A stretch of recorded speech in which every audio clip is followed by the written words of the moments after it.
Alhamdulillah, alhamdulillah wa kafa, wassalatu wassalamu ala sayyidil mustafa wa ala alihi wa sahbihi ahli sidqi wal wafa, amma ba'd. Dewan Hakim yang arif dan bijaksana, hadirin sebangsa dan setanah air yang berbahagia.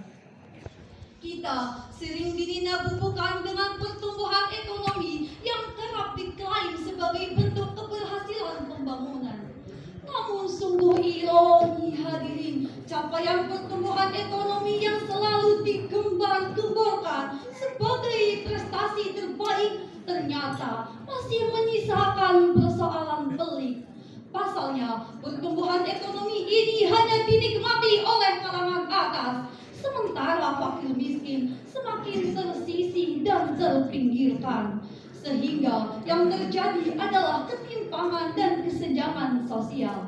Seperti sindiran musisi Haji Rhoma Irama dalam lagunya yang berjudul Yang Kaya Makin Kaya. Seluruh harta kekayaan negara hanyalah untuk kemakmuran rakyatnya. Namun hatiku selalu bertanya-tanya, mengapa kehidupan tidak merata? Yang kaya makin kaya, yang miskin makin miskin. Yang kaya makin kaya, yang miskin makin miskin. Oleh karena itu, perkenankanlah kami membawakan syarahan Al-Quran yang berjudul Pengelolaan Zakat Produktif dan Kes Wakaf sebagai penguatan kesejahteraan umat. Dengan landasan Al-Quran Surah At-Taubah ayat 103.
Dengan menyebut nama Allah yang Maha Pengasih lagi Maha Penyayang, ambillah zakat dari sebagian harta mereka. Dengan zakat itu kamu membersihkan dan mensucikan mereka, dan berdoalah mereka. Sesungguhnya doa kamu itu menjadi ketentraman jiwa bagi mereka. Dan Allah Maha mendengar lagi Maha mengetahui. Saudara-saudara yang berbahagia, dalam Dalam tafsirkan ayat tersebut, menurut Imam Asy'ari dalam kitab Lubabun Nuqul fi Asbabin Nuzul adalah berkenaan dengan permintaan Abu Lubabah kepada Rasul. Dia berkata, "Ya Rasul, ini harta benda kami. Ambillah dan sedekahkanlah atas nama kami, serta mintakan ampunan bagi kami." Rasul menjawab, "Maaf ya Lubabah, saya tidak diperintahkan oleh Allah untuk mengambil harta siapapun." Berkenaan dengan hal itu, turunlah ayat tadi yang memerintahkan kepada Rasul untuk mengambil harta Lubabah sebagai zakat. Begitu pentingnya kedudukan zakat dalam Islam sampai Allah menyebutkan kata zakat setelah perintah salat sebanyak 28 kali. Hal ini menunjukkan bahwa perintah zakat sama pentingnya dengan perintah salat. Hadirin rahimahumullah, zakat merupakan suatu keharusan bagi orang Islam dalam upaya pengentasan kemiskinan menuju kesejahteraan umat.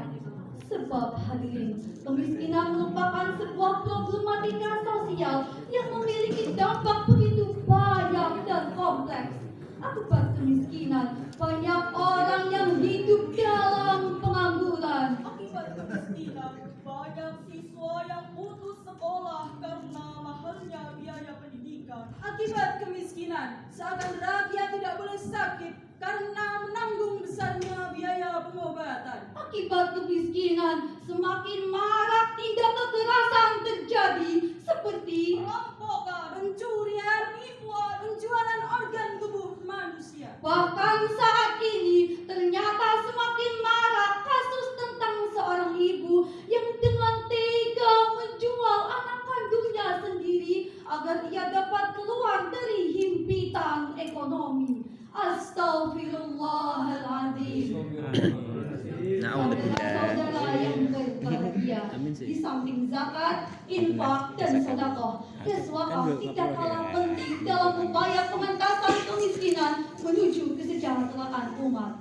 Menurut Kementerian Agama Republik Indonesia, wakaf adalah wakaf yang dilakukan oleh seseorang, kelompok orang, dan lembaga atau badan hukum dalam bentuk uang tunai.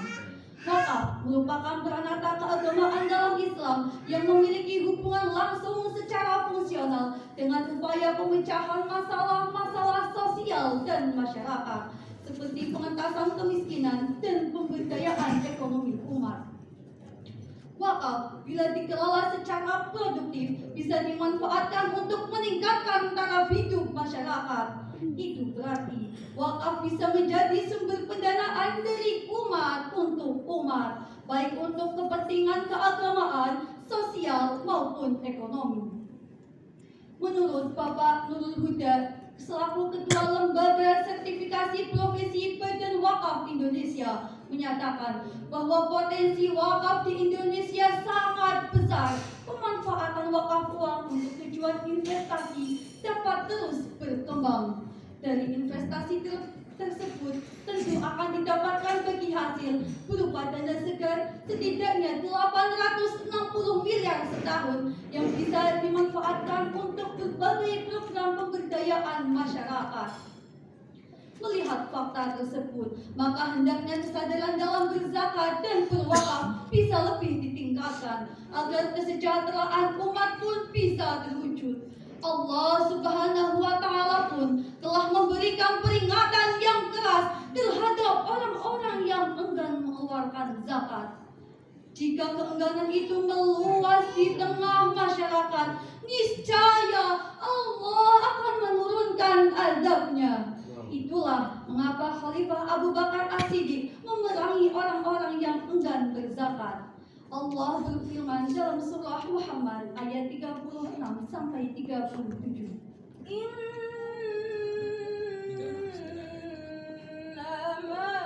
hayatud dunya la'ibun wa lahwun wa in tu'minu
dan jika kamu beriman dan bertakwa, Allah akan memberikan pahala kepadamu, dan Dia tidak akan meminta harta-hartamu.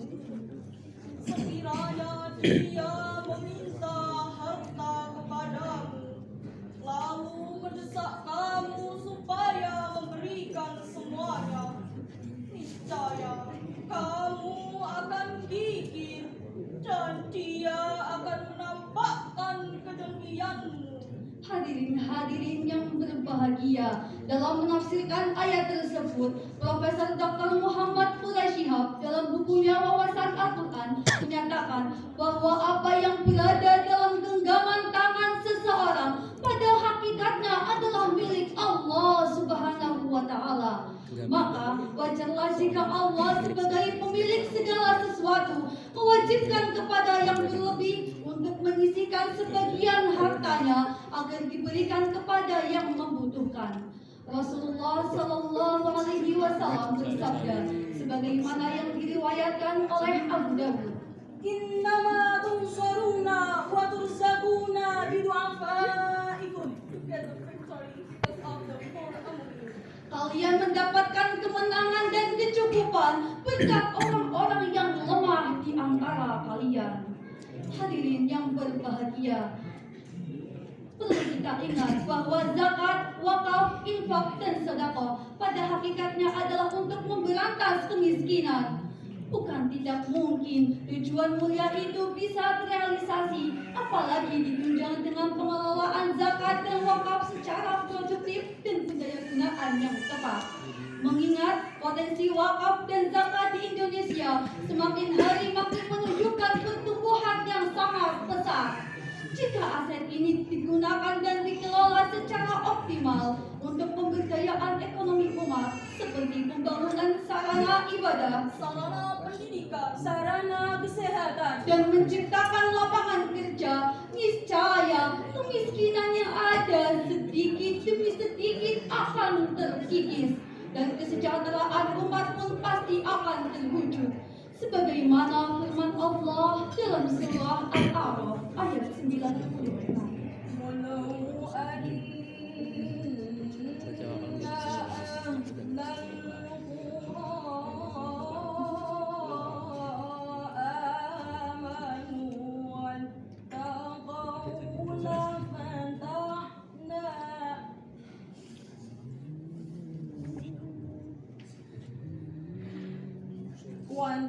واتقوا لفتحنا عليهم بركات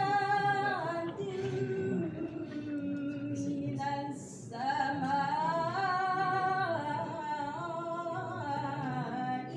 والأرض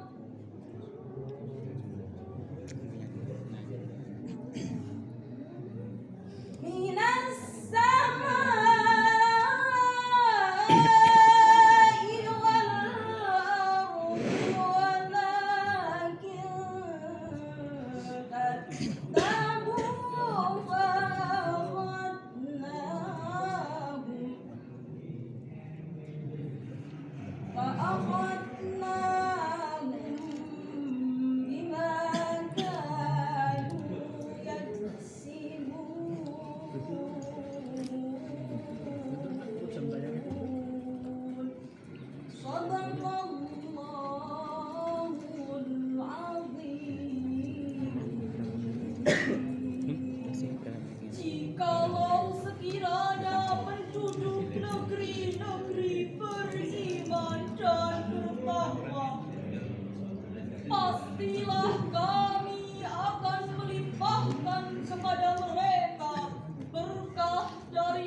Ingatlah janji Allah kepada kita semua. Apabila kita beriman dan bertakwa kepada Allah, niscaya Allah akan menurunkan keberkahan dari langit dan bumi berupa kemakmuran dan kesejahteraan.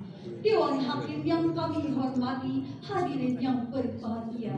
Dari uraian tersebut dapat kita simpulkan yang pertama, bahwa kemiskinan bukanlah takdir yang harus diratapi, tetapi kemiskinan merupakan situasi dan kondisi yang menuntut usaha kreatif, inovatif, dan aktif untuk bangkit. Yang kedua, pemberdayaan zakat dan wakaf secara produktif adalah solusi yang tepat untuk pengentasan kemiskinan dan mesejahterakan umat. Jika demikian, zakat akan mengangkat derajat umat Dalam kesejahteraan yang bermartabat, menyongsong kebahagiaan dunia dan akhirat. Tetapi, sudahkah Bapak dan Ibu mengeluarkan zakat? Sudah. Jika belum, zakat sepulang dari fitrah. Semarang, mari kita entaskan kemiskinan dengan zakat wakaf, Infak dan sedekah. Hadirin yang kami hormati, sebelum kami menutup syarahan Al-Quran ini, perkenankanlah kami membawakan sebuah pantun. oli dan sholat tumpah berbuih. Sangga di papan tumpah ke sumur. MTQ digelar berkah tidak. Semoga Provinsi Jawa Tengah bertambah makmur. Amin. Demikian syarahan Al-Quran ini, kurang lebihnya mohon maaf. Wabillahi taufiq wal hidayah, waridho wal inayah. Wassalamualaikum warahmatullahi wabarakatuh.